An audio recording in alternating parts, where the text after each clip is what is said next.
Qadimgi tabobatda aytilishicha, 6 gramm lavlagi suvi 3 gramm daraxt po'kagi bilan birga ichilsa, me'dani tozalaydi. Qorin sanchig'i, tomoq, bel og'rig'i, bosh og'rig'idan forig' etadi. Ichki va tashqi dardlarni ketkazishga yordam beradi. Daraxt po'kagi deyilganda daraxtda o'suvchi, tabobatda ko'pgina kasalliklarda ishlatiladigan agorik zamburug'i tushuniladi. Lavlagi sharbati boy tarkibiga ko'ra juda keng ta'sirga ega. Lavlagi sharbati burun bitishini, tomoq og'rig'ini davolaydi. Quloq og'riganda lavlagi bargining iliq shirasini asal va shirin bodom yog'i bilan tomizladi. Lavlagi sharbati buyrak, jigar faoliyati, limfa tizimining ishini yaxshilaydi. O't qo'pi va buyrakdagi toshlarni chiqaradi. Organizmdan siydik kislotasi, toksinlarni chiqarishga yordam beradi. Yuz rangini yaxshilaydi. Lavlagi sharbati uzoq vaqt iste'mol qilinsa, xolesterin miqdorini, arterial qon bosimini tushiradi. Aterosklerozning oldini oladi.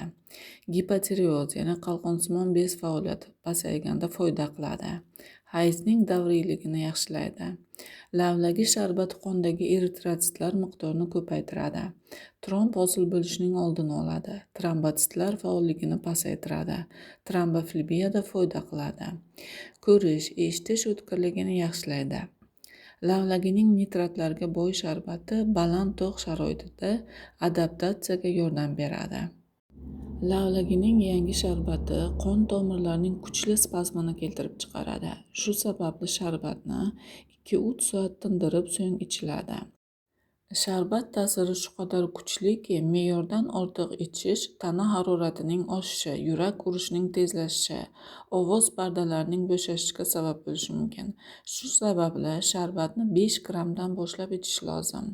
Unga 3 hissadan ortiq miqdorda suv yoki tabga ko'ra sabzi, bodring, olma yoki qovoq, selder sharbatiga aralashtirib ichish tavsiya etiladi. Sharbat hazm yo'llari kasalliklarining xuruj davrida, giperatsit gastritda, qon bosimi past bo'lganda, ich ketishga moyillikda, qandli diabetda, buyrak tosh kasalligining 2-bosqichida, allergiyada tavsiya etilmaydi.